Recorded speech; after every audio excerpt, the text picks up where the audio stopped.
Hi guys, this is Vitaly with AFT Dispatch and A2C Logistics, and in today's video, I'd like to look over some of the numbers at the end of the year, as well as look into the possibilities in 2024. But first, roll the intro.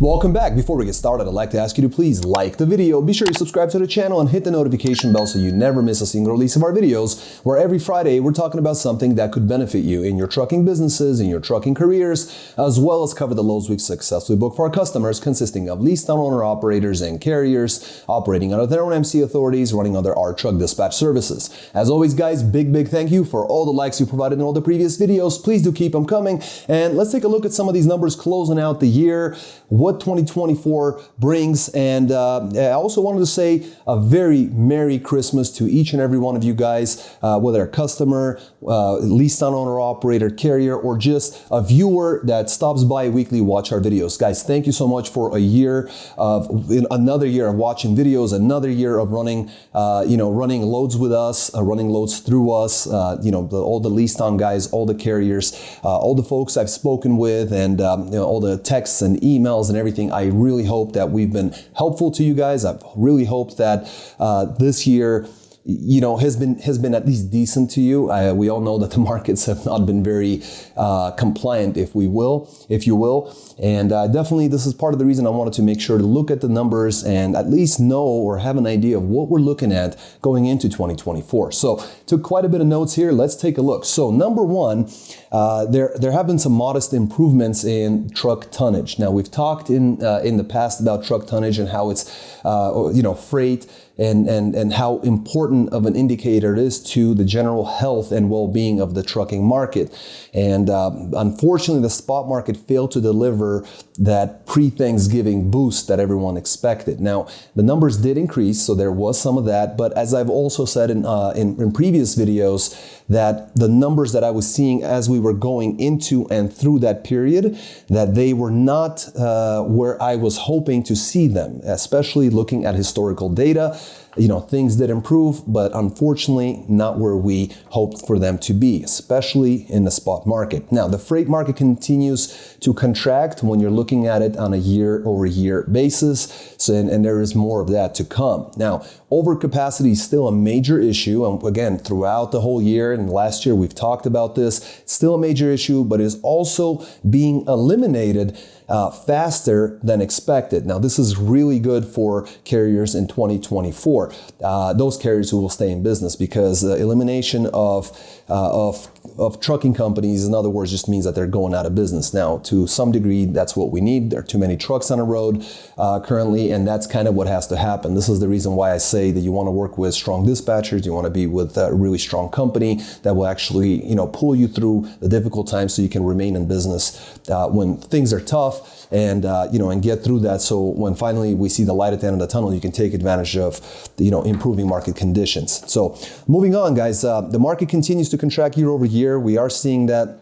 And the trucking conditions index is showing negative readings into late 2024. So it does look like potentially the entire year of 2024, we're going to be building back up. So not good for carriers, unfortunately. May have to have another year of really holding on to dear life. So, but I do expect things to improve, unless, of course, there's going to be, things happening on the global scale, which will be out of everyone's control. And we're just going to have to react to these things as they come. Now, the spot market fell short of expectation, according to Truck Stop, as well as FTR Transportation Index. So truth of the matter is, both of these companies know what they're talking about. They have a lot of data, and they both agree that, unfortunately, the spot market fell short of expectation. Now, most of the improvements were due to more stable fuel prices and a stronger freight demand. Now, we have seen fuel normalize. We have seen a decline, and that is the case. Now, freight availability has improved somewhat. Freight demand has improved somewhat, with the numbers of carriers declining. That has helped the overcapacity issue, but we're certainly not home yet. Now, ultimately, the peak season failed to materialize And as we talked about earlier, as we've talked about in previous videos, but some of you guys, many of you guys, especially the guys that we've been reporting during that 3-week period, did make a substantial amount of money and have taken advantage of that situation. Now, what's interesting is that the fuel surcharge benchmark actually fell for 8 consecutive weeks. And currently, from what we're seeing as of last week, diesel was actually down by 9.3 cents per gallon. So welcome news there as well. However, that may not last very long because oil futures, and basically oil futures are traded on the CME, the Chicago Mercantile Exchange, and the CME basically reacted strongly, the traders reacted strongly to not using the Suez Canal, and as well as BP's decision last Monday to bypass the Red Sea. Now we are going to see some changes coming from that, and that's generally going to affect both freight as well as diesel prices, as well as gas prices as well, of course. Now ships will now use South Africa's Cape of Good Hope. And this new route will unfortunately add an additional 7 to 10 days in transport overseas and over water. So I would say that, we should definitely expect some issues with ports, some issues with congestion, some issues with increased fuel cost. The new route will take longer and will affect, but being that it's a laggard, it won't happen right away. It's going to come in waves and we are going to feel it. Now, about 9% of the world oil consumption is basically threatened at this point because about 9% went through that canal that will no longer be used, which will, at least for the time being, they're going to reroute, go the other direction, higher costs. More miles traveled over water, more time, more pay, etc., etc. All of that generally will add up and kind of boil down to a higher cost to the consumer, to the end consumer, which is going to be you and I, truckers, and just regular non-trucking folks out there filling up their gas tanks for the holiday season. So again, we can expect congestion at ports. We can expect increases in gas and diesel prices. And ultimately, 2024 looks to be a pretty rough year all around. I try to be hopeful. I do expect certain seasonal changes. But again, that first week of January is going to be tough. We're going to have to go through the tough period of January, February, and into March before probably seeing some improvements. They're going to be kind of far and few in between, so you definitely want to hold on. Now, the good news is that there are improvements that we are seeing. We've really gotten low, so right now we're looking for anything we can take, and there are improvements, and there is quite a bit of market normalization on multiple levels. So not all bad news, but let us know what you guys feel, really is coming up in 2024.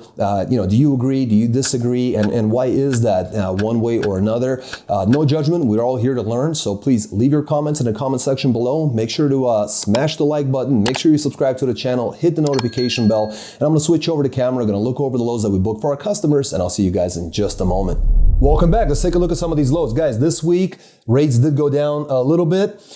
Still doing really good. A lot of guys made a ton of money. Vans, reefers, and a flatbed. Again, everyone did quite well, but the numbers are not as good as they were. But again, we're getting into that time of the year when rates generally do decline. So let's get started. Driver on this one's going to be Dan, running a reefer coming out of Council Bluffs, Iowa, going to Gordonsville, Virginia. It's a 30,000 pound load of frozen baked goods, 1,177 loaded miles, booked at 3,350, got him 285, a loaded mile on a ton of miles. Then Prince George, Virginia, going to Hinckley, Ohio. It's another light load, 28,000 pounds of fresh chicken, 490 miles, booked at $1,000, got him 204 a mile. Then Bowling Green, Ohio, going to Manitowoc, Wisconsin, another lighter load, 33,000 pounds of cosmetic ingredients. It's temperature controlled, 72 degrees on the reefer, 423 miles, booked at 1,075, got them 254 a mile on that one. They finished off with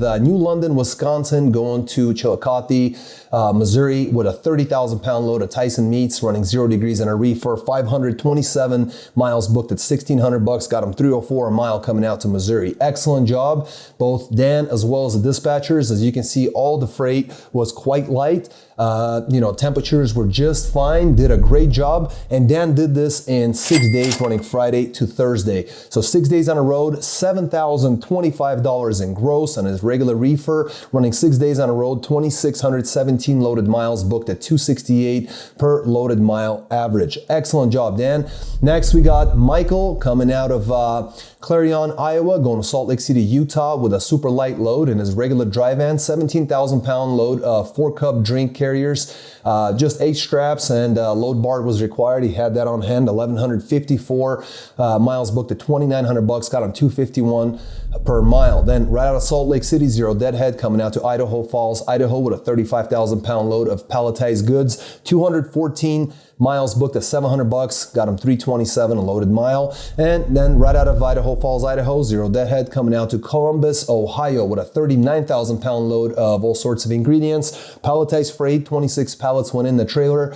Regular dry van, 1,769 loaded miles booked at $4,100, coming out to Ohio at $232 per loaded mile average. That was it. Friday to Friday, grossed $7,700 in 7 days, ran 3,137 loaded miles at an average of $245 per loaded mile on a regular dry van. Excellent job. Way to go. Next, we got another Michael, completely different carrier, this time running a flatbed. We're talking Duluth, Minnesota, coming out to Battle Mountain, Nevada. Now, this is a 32,000 pound load of rough steel casings. Very light load considering a flatbed. 1,576 loaded miles booked at $4,300, got him $273 per mile on that one. Then Elko, Nevada, coming out to Marysville, Utah. I'm not even sure where that's at, and I live in Utah. So 44,000 pound load of minerals, 22 pallets on this one, 417 miles booked at $1,100, got him $264 loaded mile. And then at Milford, Utah, coming out to Van Horn, Texas, with a 48,000 pound load of large bales of hay. It did require some tarping. Michael took care of that. 925 miles booked at $2,049.50. Got him $222 per loaded mile on that one. 7 days on the road, gross $74.49.50 gross for the week on his regular flatbed. 48 footer, 2,918 loaded miles at an average of, looks like $255 per loaded mile. Excellent job for 7 days of work. Excellent gross, excellent, very good rates. Let me double check on the miles here. Yeah, it does look correct. $255 per loaded mile on that one. Excellent job.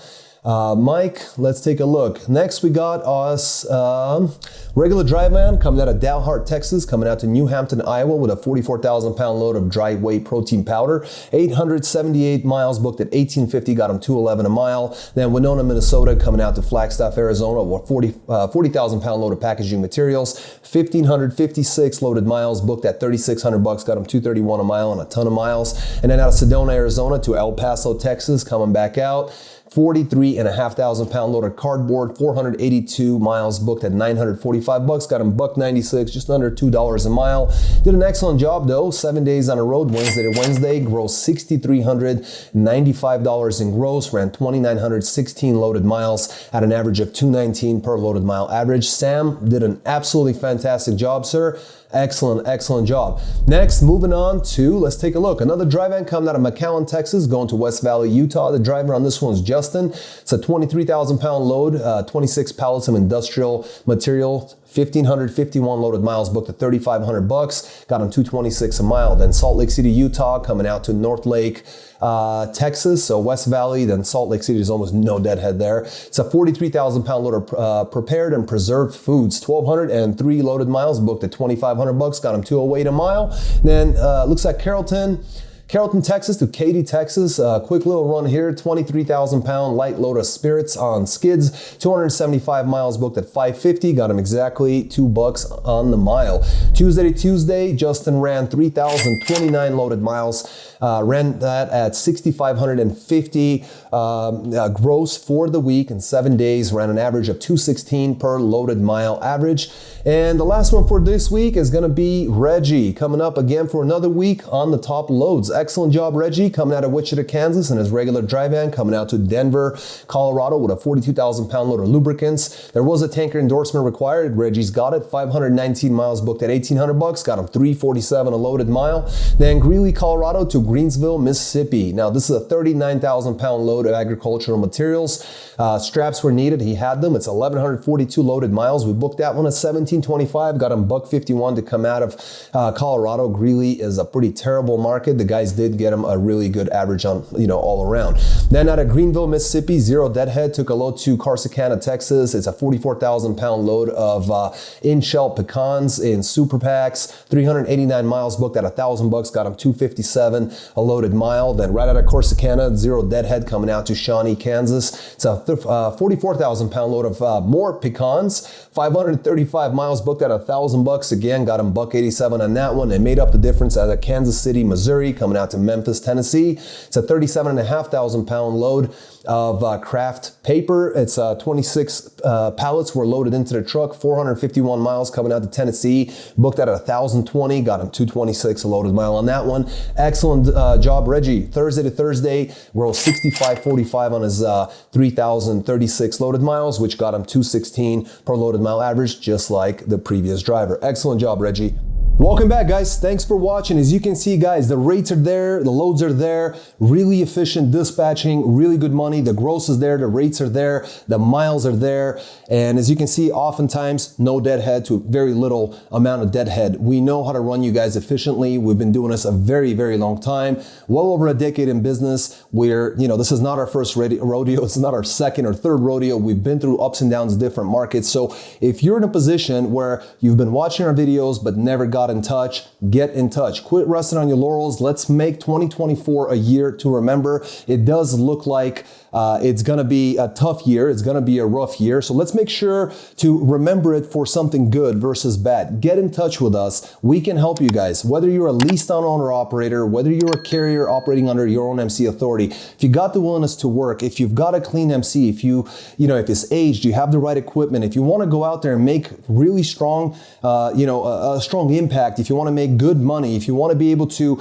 run like the guys that we're showing you here and you're not doing it, get in touch with us. Way too many folks I talk to, they're just not willing to pull the trigger. They want to do everything themselves. When the market is rough, when the market is tough, and oftentimes when the market is really good, if you're not good at negotiating rates, if you're not good at talking to people, if you're not good at, getting these things done correctly, or if you just don't want to deal with the packets, get in touch with us. We'd love to be able to help you out. Like I said, carriers or leased on owner operators, you're all welcome. Get in touch with us by calling or texting at 801-448-6363 or get more information on our website at aftdispatch.com. And until next week, guys, stay healthy, be wealthy. Oh, Merry Christmas.